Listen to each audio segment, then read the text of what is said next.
అన్న చెప్పినట్టుగా ప్రత్యేక హోదా అన్న అంశం అందరం కలిసికట్టుగా ఒక్కటై పోరాటం చేయవలసిన అంశం. ఈ అంశం జాతీయ స్థాయిలో కూడా డిస్కషన్లోకి రాదగ్గ అంశం. కారణం ఏంటంటే పార్లమెంట్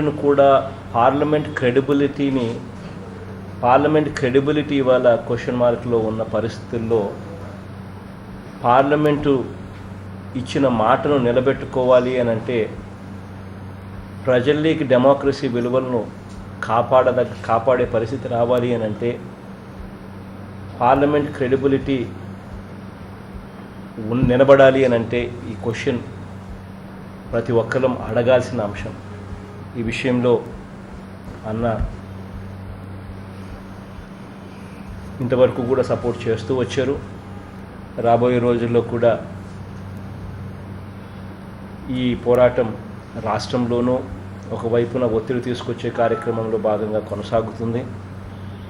రెండో వైపున పార్లమెంట్లో కలిసికట్టుగా ఒకటై ఇంకా రాబోయే రోజుల్లో ఇంకా ఇతర పార్టీ వాళ్ళను కూడా దీంట్లో కలుపుకొని ఇది సాధించే దిశగా అడుగులు వేస్తాం.